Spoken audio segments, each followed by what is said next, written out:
Yes, bete. Good morning, students. Yes, bete. Chapter number 17, Forest, our lifeline. This chapter is going on, and today's topic is importance of forest. Okay.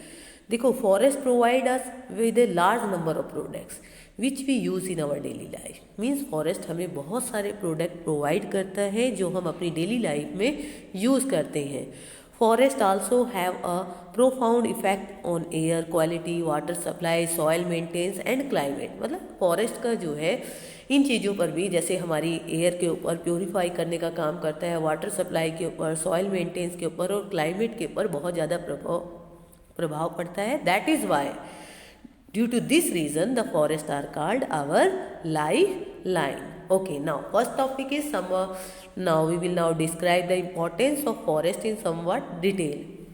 First is forest provide us many useful products. क्या क्या वो useful products हैं? देखो, जो चीज़ें हमें forest से obtain हो रही हैं उन चीज़ों को हम कहते हैं फॉरेस्ट प्रोडक्ट्स. ओके, तो हमें फॉरेस्ट बहुत सारी यूजफुल चीज़ें देता है, जैसे कि some of the important products which we get from the forest are wood, honey, gum, sealing wax जिसको कहा जाता है, खट्टा, fruits, oil, spices, natural rubber, cork, dyes, medicinal plants, fodder for cattles. तो ये देखो, इतनी सारी चीज़ें जो है फॉरेस्ट हमें प्रोवाइड कर रहा है. जो लकड़ी हमें फॉरेस्ट से मिल रही है उसको हम अपने घरों में भी यूज़ करते हैं, या लकड़ी को डे टू डे लाइफ में यूज़ करते हैं, फर्नीचर के लिए यूज़ करते हैं, तो ईंधन के रूप में यूज़ करते हैं, कुकिंग पर्पस के लिए. जैसे ईंधन हम जो लकड़ी पर, बहुत से ऐसे घर हैं जो आज भी गांव में चले जाओ आप लोग तो लकड़ी पर ही वो खाना बना रहे होते हैं, तो एज ए फ्यूल यूज़ किया जाता है. दरवाजे खिड़कियां बनती हैं, प्लाई बॉक्स बनते हैं, शिप बनते हैं, मैच स्टिक बनती है, पेपर बनती है, और भी बहुत चीज़ें लकड़ी से यूज़ होती हैं. तो the paper use for printing newspaper, magazine and books are for making notebooks made from wood. यानी ये सभी चीज़ें जो है किससे बनी हुई हैं? लकड़ी से बनी हुई हैं. इसमें जो है हम through the process which involve the making of wood pulp, बीच वाली चीज़ जो होती है ना वुड पल्प, उससे जो है लकड़ी के वुड पल्प से ही आपका पेपर वगैरह तैयार किया जाता है. एक थोड़ी प्रोसेस है इसमें. Now second topic is forest maintain the, यहाँ से कहता है forest maintain the balance between carbon dioxide and oxygen in atmosphere. तो देखो यहाँ से कहता है the human being and other animal give out carbon dioxide during respiration which goes into atmosphere. ठीक है, नहीं, हमें सभी को पता है कि मनुष्य और जो जानवर हैं जो कार्बन डाइऑक्साइड छोड़ते हैं वो कहाँ चला जाता है? एटमॉस्फेयर में. And the process of burning of fuels in homes, transport, industry also release carbon dioxide into the atmosphere. यानी बड़ी बड़ी चिमनी से और ईंधन जलता है तब भी कार्बन डाइऑक्साइड ऐड हो रहा है एटमॉस्फेयर में. तो the green plant and trees of the forest absorb carbon dioxide from the atmosphere for the process of food making called photosynthesis. तो यहाँ से हम कहेंगे अब इस कार्बन डाइऑक्साइड को हरे पेड़ पौधे जो है एब्जॉर्ब करते हैं और फोटोसिंथेसिस की प्रोसेस के दौरान. तो इस तरह से in this way the plant reduce the amount of carbon dioxide in the atmosphere. Okay, तो the green plant and trees of the forest release oxygen during the process of food making. और इसी process के दौरान वो क्या छोड़ते हैं? Oxygen, जिसको हम यूज़ करते हैं या अदर एनिमल यूज़ करते हैं for breathing and respiration. Now since the green plants and tree of the forest supply oxygen for breathing and respiration, therefore forests are known as green lungs. क्योंकि forest हमें oxygen provide करते हैं, that is why they are also known as green lungs. किसे कहा गया green lungs? Forest को.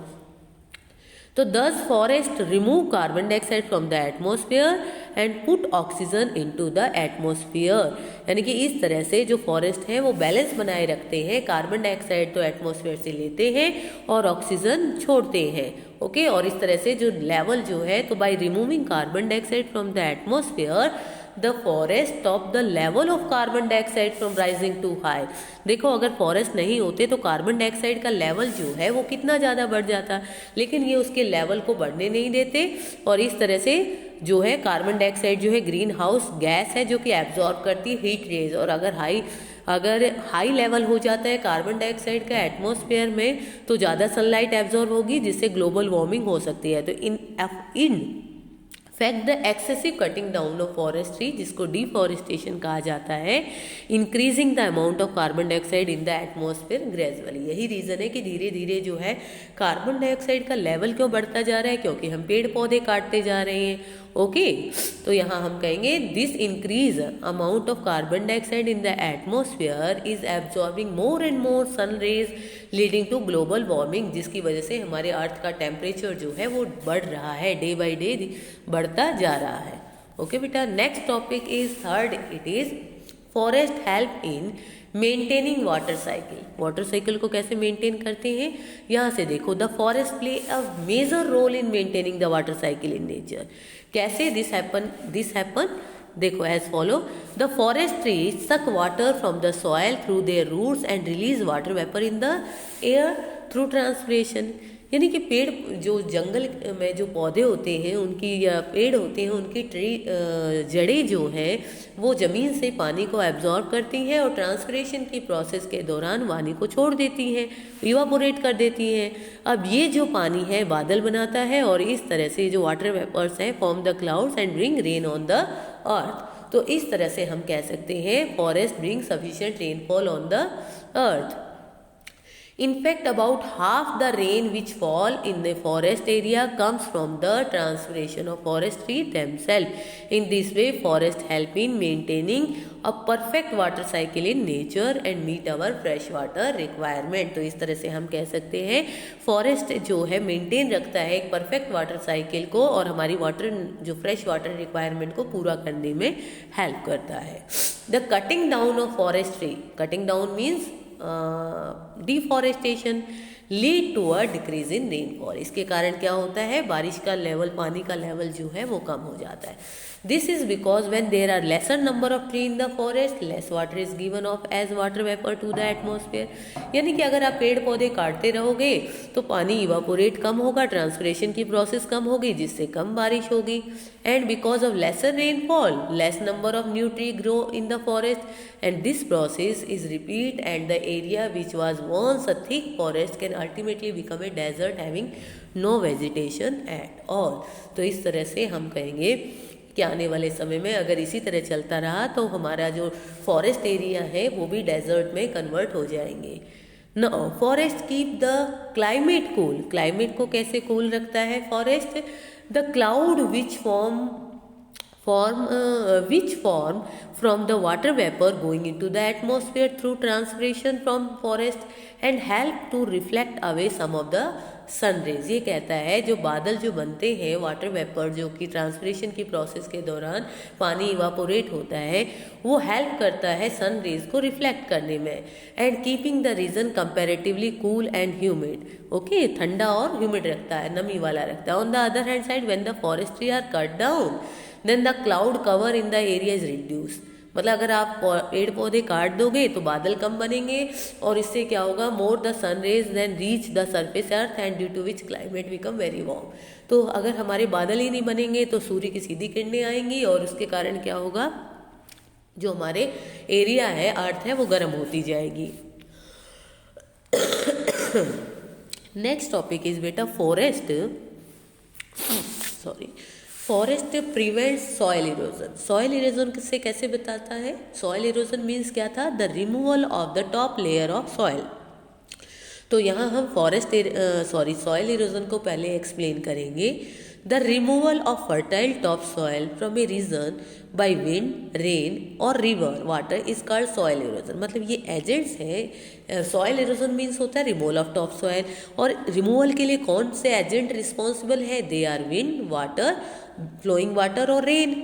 तो soil erosion can change a once fertile land into desert. तो सॉइल इरोजन के कारण एक उपजाऊ मिट्टी जो है वो बंजर बन सकती है।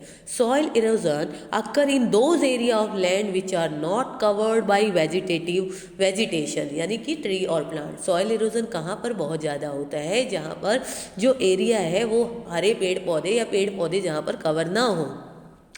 फॉरेस्ट प्रिवेंट सॉइल इरोजन कैसे, द रूट जो होती है पौधों की, ट्री की, जो जंगलों में उगती हैं वो मिट्टी के कणों को टाइटली बाइंड रखती हैं, होल्ड रखती हैं। Due to this binding of soil particles the strong wind and flowing rain water are not able to carry away the top soil and hence the soil erosion is prevented. तो अगर जब तेज़ हवाएं चलती हैं, बारिश होती है, तो जो मिट्टी वो अपने साथ नहीं बहा पाते, जिससे सॉइल इरोजन रुक जाता है। तो the rain water falling in a forest first hit the cover of tree, canopy को हिट करता है, then various other layers of vegetation below the canopy and get slowly down. इस तरह से वो धीरे धीरे नीचे आता है, तब तक उसकी स्पीड कम हो जाती है। Due to the presence of tree cover and many layer of vegetation the rain does not hit the forest floor very hard. Okay, and the cover of tree and many layer of vegetation in the forest soften the effect of heavy rain on the soil, due to which the soil does not become loose and hence soil erosion is prevented। तो इस तरह हमने देखा कि soil erosion को पेड़ पौधे जो फॉरेस्ट कवर है वो कैसे रोकता है। तो thus forest help in covering conservation of soil। तो in this way we can say that forest help in the conservation of soil। Now the cutting down of forest, यानी अगर जंगलों को हम काट रहे हैं, लीड टू सॉयल इरोजन। तो वन ये तो है ही, क्योंकि in the absence of tree and plant there is no roots which can bind the soil particles together and prevent them from being carried away by strong wind और heavy rain. क्या होगा अगर हमारी पेड़ पौधे नहीं होंगे, तो जड़ें नहीं होंगी जो मिट्टी के कणों को टाइटली पकड़े रखे, और ऐसा नहीं होगा तो तेज़ हवाएं, आंधी में या बारिश में मिट्टी बह जाएगी, तो जिसके कारण सॉइल इरोजन होगा। तो since there is no tree could cover to soften the effect of fast falling rainfall, the bare soil become loose quickly by the force of falling rainfall। यानी कि अगर तेज जो बूंदें आ रही होंगी बारिश के कारण, जो मिट्टी है वो हमारी लूज हो जाएगी और इजीली जो है वो पानी के साथ बह जाएगी, तो कॉजिंग सॉइल इरोजन। तो soil erosion can remove the fertile top soil from the land and leave the ground unsuitable for growing crop. Okay, तो सॉइल इरोजन से क्या होगा, टॉप लेयर जल्दी से बह जाएगी और जो नीचे वाली लेयर होगी वो मिट्टी फसल के लिए उपजाऊ नहीं होगी। तो the soil carried away by rain water during soil erosion usually depend on the river beds and this reduce the depth of the river and hence decrease this water carrying capacity leading to flood. क्योंकि वो मिट्टी सारी बह बह के कहाँ जाएगी, नदियों में जाएगी, नदियों में डिपॉजिट हो जाएगी, इससे नदियों की गहराई कम हो जाएगी और बाढ़ आने की संभावना बढ़ जाएगी। नाउ फॉरेस्ट जो है प्रिवेंट्स अकरेंस ऑफ फ्लड, यानी कहीं ना कहीं जंगल जो है बाढ़ आने की संभावना को भी कम करते हैं। कैसे? The forest floor is covered with a lot of decaying matter. Decaying means जो है डेड डिकेइंग जो रिमेन्स है प्लांट्स का और एनिमल्स का, and small vegetation due to which it behave like a giant sponge and absorb most of the rainfall. इस वजह से क्या होगा, वहाँ पर जो वो एक स्पंज का काम करेगा, विशाल स्पंज का काम करेगा, जो कि ज़्यादातर पानी को सोख लेगा बारिश के, जो कि इसके ऊपर गिरेगा। The roots of tree and plant in the forest help this rain water to seep into the ground and raise the water level. और ऐसा होने से क्या होगा, वो पानी जो ज़मीन पर स्टोर होता जा रहा है वो पेड़ की जड़ें सोख लेंगी, वो ज़मीन के अंदर रिस रिस के चला जाएगा और वाटर टेबल बढ़ जाएगा। The forest release this absorb water slowly and steadily into the rivers through the soil. By holding back rainwater and then releasing it slowly into the river, the forest prevent the occurrence of flood in the river। तो इस तरह से वो river की flood की संभावना को कम कर रहा है। तो फ्लड जो हम कहेंगे, the forest not only help in controlling flood, they also help in maintaining the flow of water in the reverse through out the year. क्योंकि धीरे धीरे पूरे साल फिर जो पानी है वो रिस रिस के बहता रहता है नदियों में। If the forests are cut down, then in the absence of trees and plant of the forest, the excessive amount of rain water, मतलब जो अगर हम पेड़ पौधों को काट रहे हैं तो जो ज़्यादा पानी है गिर रहा है, जब बारिश बहुत ज़्यादा आ रही है तो वो जो है हमारे जो ज़मीन है वो उतना एब्जॉर्ब नहीं कर पा रही। तो जो large amount of rain water which will then suddenly flow into the river, क्योंकि एब्जॉर्ब हो नहीं रहा, वो सीधे कहाँ जाएगा, नदियों में बहना शुरू हो जाएगा और नदियों में ओवरफ्लो हो जाएगा, जिसके कारण बाढ़ आ जाएगी। तो thus cutting down of trees, number of forest trees lead to sudden flood in rivers which cause a great loss of life and property in the nearby area, मतलब जिसके कारण बाढ़ के कारण जान माल की हानि होती है, बहुत से लोग मारे जाते हैं। Now forest provide food and shelter to wild animals and birds, यानी जंगल जो है खाना और रहने की जगह प्रोवाइड करते हैं जंगली जानवरों को, पक्षियों को। There are a large number of various types of animals and birds in the forest. तो as we know that कि फॉरेस्ट के अंदर अलग अलग वैरायटी के जो है जानवर रहते हैं, पक्षी रहते हैं. The animals including birds which live in the forest are called wild animals. उनको हम क्या कहते हैं? जो जानवर जंगलों में रहते हैं उन्हें हम wild animals कहा जाता है. The different layers of vegetation present in a forest provide food and shelter to animal, birds and insect, etc. अब ये कहता है different layer of vegetation means देखो सबसे ऊपर वाली को हमने कैनोपी कहा था, under story, shrubs, herbs, ground. तो इस तरह से different layer पर अलग अलग तरह के जानवर रहते हैं और अलग अलग तरह से खाना प्रोवाइड हो रहा है हमें. तो the animals in a forest are herbivorous as well as carnivorous. Means जंगलों में जो जानवर रहते हैं वो हर्बीवोरस भी होते हैं. Herbivorous means plant eating and carnivorous भी होते हैं means flesh eating animals. Okay, तो यहाँ ये कह रहा है the forest provide leaves, flowers, fruit, seed, nuts and barks of a tree as food for various herbivorous animals. Okay, जो carnivorous animals हैं वो hunt and eat herbivorous animal as food. तो carnivorous तो herbivorous को खा जाता है.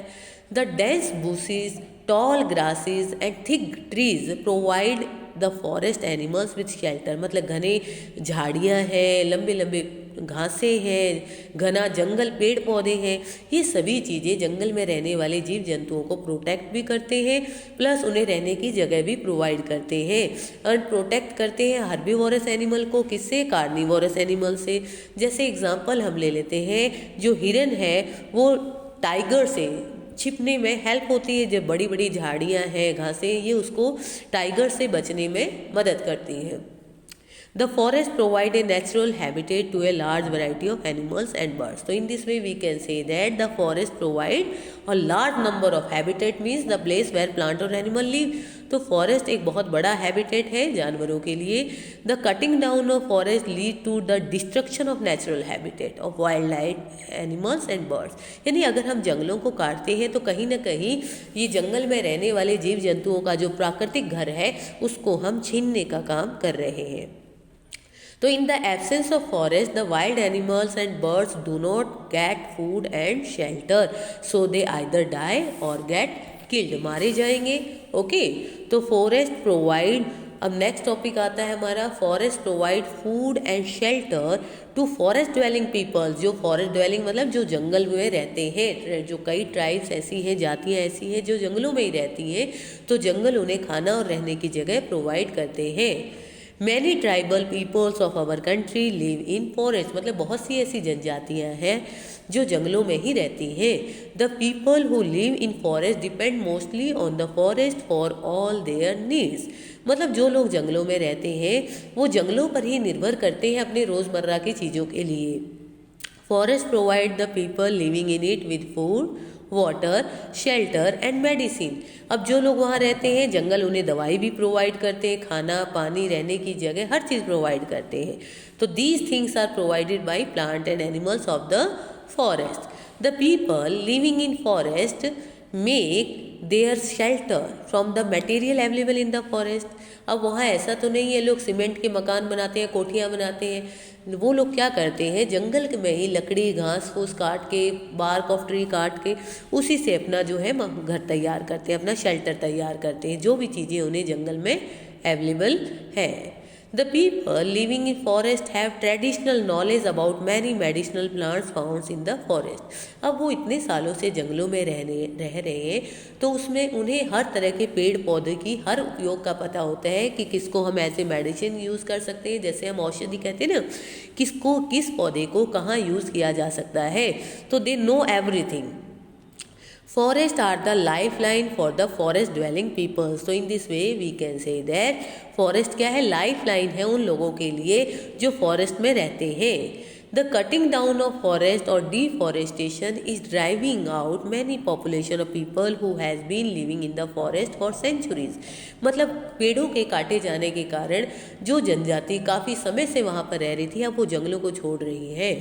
तो it is also leading to the loss of traditionality harvested forest products such as. अब देखो इसके कारण क्या हो रहा है, जंगल में कितने तरह के उपयोगी पौधे होते हैं उनकी भी नॉलेज खत्म होती जा रही है, जैसे firewood, fruits, honey, sealing wax, gums, कैटिको, herbs, powder etcetera which supply tribal people with their needs. जो ये चीज़ें जो है ट्राइबल पीपल को उनकी ज़रूरतें पूरा करने में हेल्प करते थे.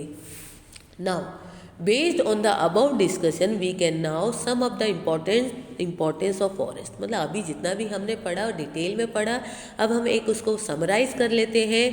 First point is forest providers many useful products such as firewood, timber firewood होते हैं लकड़ी जो हम ईंधन के रूप में यूज़ करते हैं, टिम्बर जो हम फर्नीचर में यूज़ करते हैं, हनी, फ्रूट, सी वैक्स, लाल जिसको कहा लैक, गम और natural rubber, medicine plant, fodder, would for making paper. Forests provide us oxygen. Forests also maintain the balance between carbon dioxide and oxygen in the atmosphere. Okay. Forests help in maintaining water cycle in nature. Hence bring sufficient rainfall. Okay.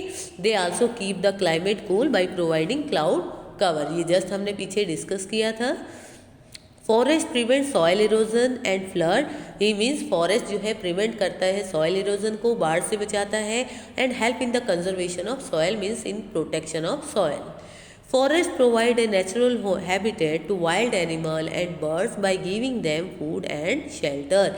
Hints forest help in conservation of wildlife also. Now Forests provide food, water, shelter and medicine to the forest dwelling people. Forests help in cleaning air and purifying water. These all are the uses of forest. This is the end of this topic. Okay, forest, our lifeline. New topic we will discuss in new chapter, next video. Thank you.